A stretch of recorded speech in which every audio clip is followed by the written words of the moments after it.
जानते कि वो आएंगे कि नहीं आएंगे। अब लगता क्या, अब तो बड़े साफ शब्दों में उन्होंने कह दिया। जी।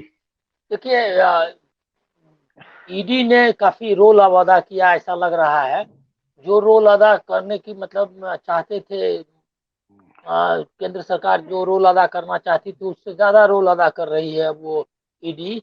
ये कि विपक्षियों पर प्रहार के बदले उनको यूनाइट करने का भी की भूमिका भी ये अनजाने में हो जाता है। ये पुलिस तंत्र और जो भी रिप्रेशन का ये है औजार है, उसके साथ ये गड़बड़ी हो ही जाती है। क्योंकि अगर आप ज्यादा पुलिस का और इसका इस्तेमाल करेंगे तो लोग यूनाइट होंगे ही।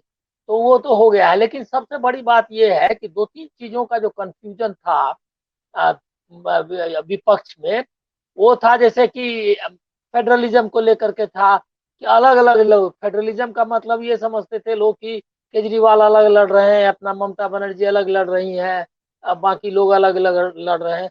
अब वो स्थिति नहीं है। अब फेडरलिज्म का अर्थ समझ में आने लगा है कि सब मिल करके केंद्र को राज्यों या विपक्षी पार्टियों की जो अस्मिता है, मतलब उनकी आइडेंटिटी है, उनके जो अधिकार है, उनका जो उनकी जो राजनीति है, उसमें दखल देने का मौका नहीं मिल, उस तरह से दखल नहीं दे जिस तरह से वो दे रही है। तो एक तो फेडरलिज्म की जो के खिलाफ एक मुद्दा उन्होंने यूनाइट करवा दिया, वो है फेडरलिज्म का। कि अब स्टैलिन हो, चाहे इवन केसीआर वगैरह भी, उनको भी इस मुद्दे पर साथ आना पड़ेगा। क्योंकि उनके यहाँ भी अटैक मतलब चालू है उनकी बेटी का के खिलाफ, यहाँ अभिषेक बनर्जी उनके भतीजे के खिलाफ। तो मुझको लग रहा है क्या कि जिसका वो इस्तेमाल करना चाहते थे प्रेशर के मतलब या हमले का औजार के रूप में, अब वो ब्लंट हो गया, उसका उसमें धार नहीं रह गई है। अब उससे लोग डर भी नहीं रहे, क्योंकि जिस जिस तरह से वो चाहते थे कि ये डीएमके पर अटैक करेंगे और उससे फायदा होगा।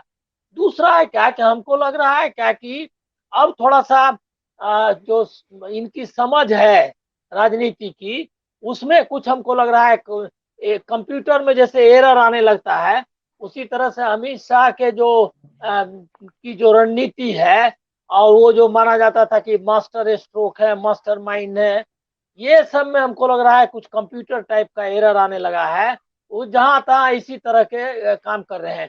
और ये एरर जो है ये तमिलनाडु में काफी दिखाई दिया, जिसमें उन्होंने एक घोषणा कर दी कि तमिल का भी प्रधानमंत्री होना चाहिए। अब किस तरह से उन्होंने दिया था ये स्टेटमेंट मालूम नहीं, लेकिन जो आया बाहर वो यही था कि वो एक तमिल प्रधानमंत्री चाहते हैं। तो दूसरे दिन उनको महाराष्ट्र में इसको करेक्ट करना पड़ा, और उस चक्कर में उन्होंने यहाँ तक कि राहुल गांधी को विपक्ष का प्रधानमंत्री का उम्मीदवार घोषित कर दिया। जबकि वो अभी न विपक्ष ने उनको तय किया है न कांग्रेस ने तय किया। तो मुझको लगा कि जो बीजेपी की जो मशीनरी है, इलेक्शन मशीनरी, जो अभी तक बहुत काफी फुल प्रूफ और बहुत ही मजबूत मशीनरी थी, उसके कंप्यूटर में अब एरर आने लगा है। और ये एरर्स जो है वो दिखाई दे रहे हैं, जैसे कि ईडी को अभी जिस तरह भेजा। अब इसमें दिक्कत अभी है, दिक्कतें काफी।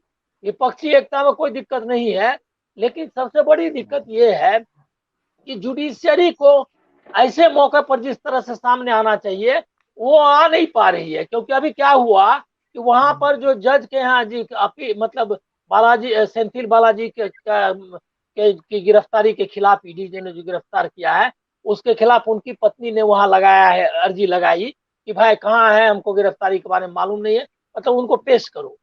तो उसके लिए जो अर्जी लगाई उसका एक जज ने मना कर दिया, हाई कोर्ट जज ने, कि मैं उसमें नहीं, अब मैं देख नहीं पाया कि किस वजह से, क्या आधार लिया उन्होंने अपने को मामले से अलग करने का। लेकिन ये घटनाएं आप कई जगह देख रहे हैं, गुजरात में भी आपने देखा होगा कि जज अब तैयार ही नहीं है सुनने के लिए। अब ये तो है बहुत ही दुः स्थिति है। तो एक तो ये भी उनके ही खिलाफ जाएगा, विपक्ष को और भी मजबूती देगा एक होने के लिए। अब है क्या कि विपक्ष की एकता का आप देखिए, कंप्यूटर का एरर्स कहाँ कहाँ आने लगा है।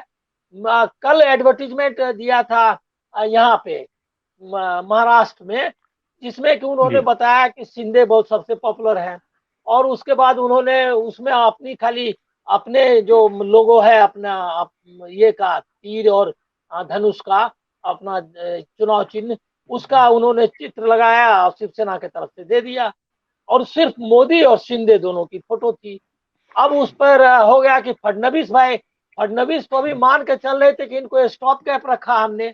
अब स्टॉप गैप की जगह वो तो कहने लगे कि हम ही हैं मुख्य, और उधर ऊपर में ये क्या कहते हैं मोदी जी, और नीचे में शिंदे।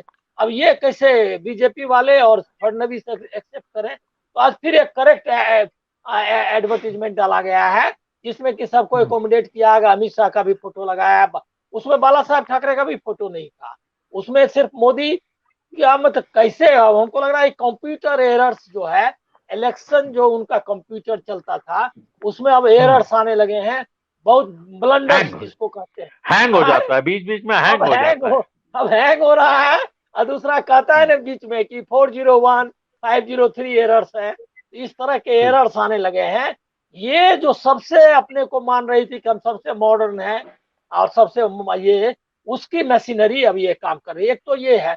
दूसरा है क्या कि विपक्ष का मामला तो इतना सीरियस, मतलब ये हो रहा है, कंसोलिडेट हो रहा है, कि मेरा मानना ये है कि उनकी आइडियोलॉजिकल कंसोलिडेशन उनका हो गया, जो राहुल गांधी ने शुरू किया था भारत जोड़ो यात्रा से।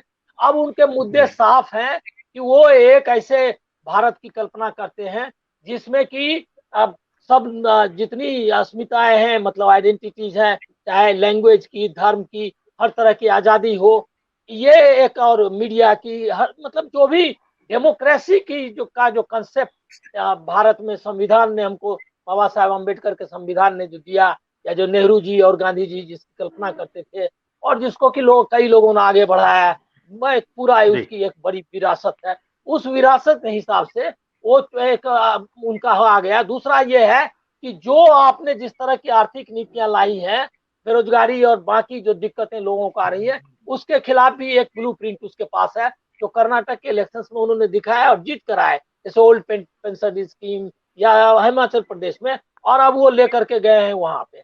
अब है ये कि अब इनका इधर ये भी कंसोलिडेशन दिख रहा है कि एक कम्युनलिज्म इनका, या हाइपर नेशनलिज्म जिसको कहते हैं, वो है। एक दो लाइन मैं कहूंगा कि जो साउथ का, जो साउथ को जो टच कर रहे हैं, उसके पीछे मेरी जहां तक समझ बनती है, वो मेरी समझ ये है कि ये लोग चाहते ये हैं कि साउथ का नाम ले लेकर के नॉर्थ में कुछ कंसोलिडेशन करें। और हमको लग रहा है क्या कि अब वो रीजनल डिवाइड भी जो है करना चाहते हैं, कि साउथ जैसे कि टारगेट किया स्टालिन को, केरल केरल केरला स्टोरी आई कि केरल मतलब क्या है वो बताने का। तो जो कश्मीर को जिस तरह से वो कलंकित करना चाहते थे, या ब्रांडेड किया कि टेररिज्म का, सेपरेटिज्म का ये है, क्या कहते हैं, गढ़ है, और वो देश का बहुत ही ये इलाका है, मतलब भारत विरोधी टाइप का उसका छवि बनाई। वो छवि हमको लगता है बनाना चाहते हैं स्टालिन की, या केरल की ये गवर्नमेंट की। एक डिविसिव प्लान जो है, जो हमको दिख रहा है। लेकिन इस डिवेसिव प्लान का नतीजा आप मणिपुर में देखिए कि ऐसे डिवेसिव प्लान का क्या हालत है। आज भी कई लोग मारे गए हैं, और अब अभी सिविल वॉर मणिपुर में चल रहा है, और उसमें कम्युनलिज्म का एक बहुत बड़ा रोल है। उनको अगर विपक्ष तो ये मांग नहीं कर रहा है, ये हम लोगों को मांग करना चाहिए कि नहीं मालूम नहीं, लेकिन नागरिक के रूप में कि ये गृह मंत्री को रिजाइन करना चाहिए, इसीलिए कि मणिपुर जल रहा है और आप यहाँ जो है सो प्रधानमंत्री बना रहे हैं।